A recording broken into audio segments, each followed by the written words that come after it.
안녕하세요. 인생을 바꾸는 책 이야기, 마음의 서재입니다. 오늘은 웬디 우드의 책 헤빗을 가져왔습니다. 어떤 얘기를 들려줄지 궁금하네요. 지금 바로 시작하겠습니다. 글쓴이는 사람들은 변하고 싶다고 말한다. 하지만 변하는 사람은 많지 않다. 다이어트를 결심한다. 운동을 시작한다. 식단을 바꾼다. 처음 며칠은 잘 된다. 2주쯤 지나면 조금 빠진다. 자기 자신이 대단해 보인다. 그래서 더 크게 선언한다. SNS에 올리고 주변에 알린다. 이제는 꼭 해낼 거라 말한다. 그런데 한 달 뒤부터 흔들린다. 반년 뒤에는 결과가 없어 보인다. 오히려 전보다 더 늘기도 한다. 이 장면이 말해주는 게 있다. 의지력만으로는 오래 못 간다. 의지력은 근육처럼 보이지만 근육처럼 무한하지 않다. 쓰면 지치고 고갈되는 성질이 있다. 특히 퇴근 후에는 더 약해진다. 하루 종일 결정하고 참아온 다음이라 밤이 되면 자제력이 쉽게 깨진다. 그래서 나이키식 주문이 유행한다. 그냥 해 하면 된다. 하지만 이 말은 달콤한 쪽만 말한다. 시작에는 효과가 있어도 지속에는 답이 되지 못한다. 시작은 누구나 할 수 있다. 지속은 아무나 못한다. 그 차이를 만드는 것이 바로 습관이다. 습관은 싸우지 않는다. 습관은 결심하지 않는다. 습관은 그냥 작동한다. 그래서 습관이 강력하다. 우리는 습관을 과소평가한다. 그 이유는 습관이 눈에 안 보이기 때문이다. 사람은 자신이 의식적으로 산다고 느낀다. 내가 선택했고 내가 결정했다고 믿는다. 하지만 실제 하루는 그보다 자동이다. 연구는 말한다. 사람의 일상 행동 중 상당 부분이 습관으로 이뤄진다. 한 실험에서는 참가자들에게 매일의 행동을 기록하게 했다. 그리고 같은 행동이 반복되는 비율을 측정했다. 그 결과가 인상적이다. 삶의 약 43%가 습관이었다. 더 놀라운 것은 사람마다 크게 다르지 않았다는 점이다. 나이, 성격, 생활 방식이 달라도 습관의 비중이 비슷하게 나왔다. 여기서 중요한 결론이 나온다. 나는 예외야 라는 믿음이 흔들린다. 우리 모두는 생각보다 자동으로 산다. 그런데 왜 우리는 그렇게 못 느낄까? 왜 습관이 나를 움직인다는 사실을 잘 인정하지 않을까? 심리학은 이 현상을 내성 착각이라고 부른다. 사람은 자신의 마음을 들여다본다고 믿는다. 그래서 내 선택의 이유를 정확히 알고 있다고 느낀다. 하지만 실제로는 그럴듯한 이유를 나중에 만들어내는 경우가 많다. 결정은 이미 다른 곳에서 이뤄졌는데 의식은 설명만 붙일 때가 있다. 이 내성 착각을 보여주는 장면이 있다. 참가자에게 똑같은 스타킹 4개를 보여준다. 모두 질감도 색도 품질도 같다. 그런데 사람들은 고른다. 그리고 고른 이유를 말한다. 이게 더 탄탄해요. 이게 더 부드러워요. 이건 품질이 좋아요. 하지만 진짜 이유는 따로 있었다. 사람들은 주로 오른쪽 끝을 고른다. 단지 위치 때문에 선택이 쏠린다. 그런데도 사람들은 위치 때문이라고 말하지 않는다. 품질을 봤다고 말한다. 즉 의식은 행동의 원인을 정확히 모르면서도 정확히 안다고 느낀다. 습관도 비슷하다. 우리는 습관에 의해 움직이면서도 내가 원해서 그렇게 했다고 믿는다. 그래서 습관을 고치려 할 때 자꾸 의지력만 끌어온다. 내가 더 강해지면 되지라고 생각한다. 하지만 습관은 강함과 약함의 문제가 아니다. 구조와 환경의 문제다. 습관은 언제 생길까? 반복할 때 생긴다. 반복이 뇌에 흔적을 남긴다. 그리고 그 흔적은 습관 기억의 형태로 저장된다. 습관 기억은 하나하나를 따로 저장하지 않는다. 과정을 덩어리로 묶어 저장한다. 예를 들어 운전을 생각해본다. 처음에는 모든 게 낯설다. 브레이크, 엑셀, 깜빡이, 사이드미러, 모든 행동이 의식의 부담이다. 하지만 반복되면 달라진다. 어느 순간 생각 없이도 운전한다. 대화하면서도 길을 간다. 음악을 들으며 자동으로 차선을 바꾼다. 이게 습관 덩어리다. 작게 쪼개던 행동이 한 번에 실행되는 단위로 묶인다. 여기서 습관의 장점이 나온다. 뇌는 에너지를 아낀다. 생각은 비싸다.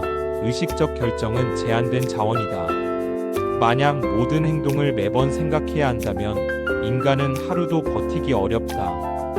그래서 뇌는 자동화를 선호한다. 그러나 단점도 있다. 자동화는 주의를 빼앗는다. 주의가 빠지면 위험이 생긴다. 운전사고도 그렇다. 낯선 길보다 익숙한 길에서 사고가 더 나는 경우가 있다. 익숙함이 방심을 만들고 습관이 주의를 줄여버리기 때문이다. 즉 습관은 편리함과 위험을 함께 준다. 우리를 살려주기도 하고 우리 발목을 잡기도 한다. 그렇다면 습관은 무엇에 반응해서 작동할까? 많은 사람은 목표라고 생각한다. 살을 빼겠다는 목표, 건강해지겠다는 목표, 공부하겠다는 목표. 하지만 책은 말한다. 습관은 목표보다 상황에 더 반응한다. 습관은 왜보다 언제에 민감하다. 습관은 목표보다 신호에 민감하다. 이 점이 매우 중요하다. 우리가 실패하는 이유가 여기 있다. 목표만 크게 잡고 상황을 바꾸지 않기 때문이다. 조깅 실험이 그걸 보여준다. 평소 조깅이 습관인 사람과 습관이 아닌 사람을 나눈다. 그리고 단어를 보여준다. 한쪽에는 건강, 체중 감량 같은 목표 단어를 준다. 다른 쪽에는 숲, 운동화 같은 상황 단어를 준다. 결과는 흥미롭다. 조깅이 습관인 사람은 상황 단어에 더 빨리 반응한다. 숲이라는 단어만 떠도 뛰는 행동이 빠르게 떠오른다. 운동화라는 단어만 떠도 달리기가 바로 활성화된다. 반대로 목표 단어는 습관을 강하게 당기지 못한다. 조깅이 습관이 아닌 사람은 다르다. 그들은 목표가 있어야 움직인다. 건강, 체중 감량 같은 말이 행동의 동기가 된다. 이 차이는 하나를 말한다. 습관이 형성되기 전에는 의식과 목표가 행동을 끈다. 하지만 습관이 형성된 후에는 상황과 신호가 행동을 켠다. 그래서 시작과 지속은 완전히 다른 전략이 필요하다. 시작할 때는 목표가 도움이 된다. 왜 해야 하는지가 에너지가 된다. 지속할 때는 목표만으로는 부족하다. 어떤 상황에서 자동으로 하게 만들지가 핵심이다. 여기까지 오면 우리가 흔히 하는 실수가 또 보인다. 우리는 실패를 도덕 문제로 바꾼다. 내가 의지가 약해서 그래. 나는 원래 게을러. 난 꾸준함이 없어. 하지만 이 해석은 틀어질 수 있다.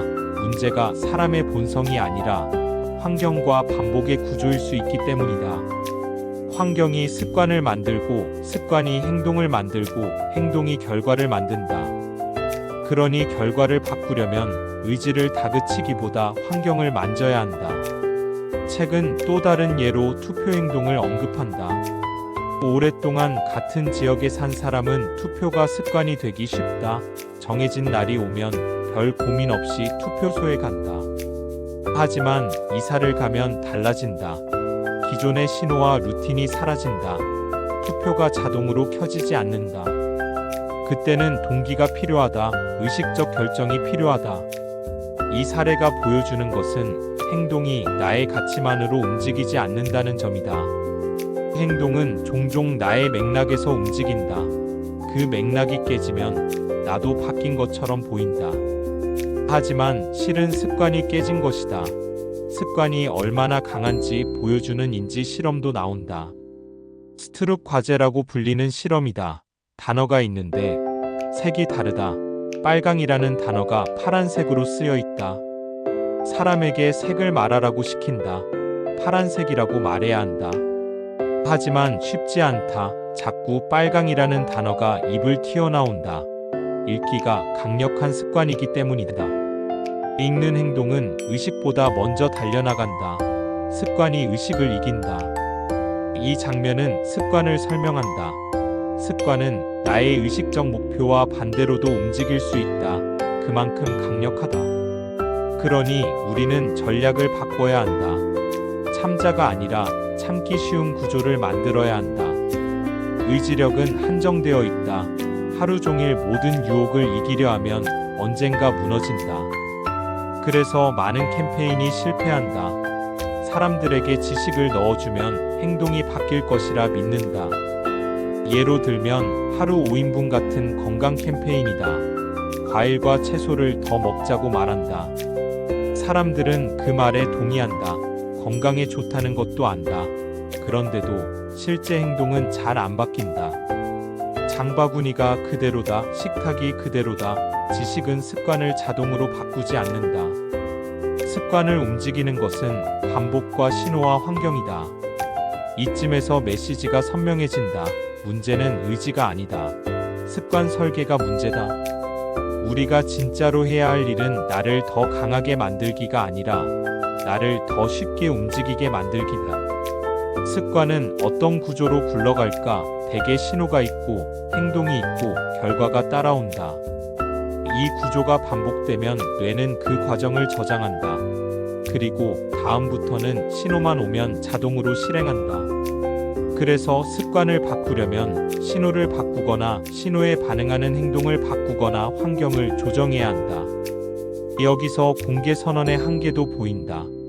공개 선언은 초기에 부담을 주는 도구가 될 수 있다. 하지만 지속의 시스템이 없으면 선언은 금방 힘을 잃는다.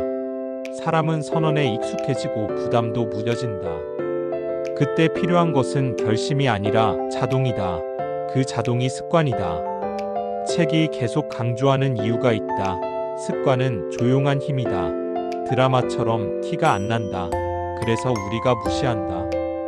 하지만 삶을 실제로 움직이는 것은 종종 조용한 것들이다. 아침에 눈 뜨면 휴대폰을 집는 것, 배고프지 않아도 군것질을 하는 것, 긴장하면 커피를 찾는 것, 힘들면 탄산을 마시는 것. 이런 행동은 대부분 깊이 생각한 결과가 아니다. 상황이 오면 자동으로 나온다. 그리고 의식은 나중에 말한다. 오늘은 유난히 스트레스가 심했어. 그래서 어쩔 수 없었어. 물론 스트레스는 이유가 될 수 있다. 하지만 더 정확히 보면 스트레스가 신호가 되고 그 신호가 습관을 켰다. 그러니 접근 방식이 달라진다. 스트레스를 없애지 못해도 스트레스 때 나오는 행동을 다른 행동으로 갈아 끼울 수 있다. 바로 이런 관점이 습관을 통해 변화한다는 말의 실제 의미다. 사람은 의지로 시작한다. 하지만 의지는 쉽게 고갈된다. 그래서 우리는 자주 실패한다.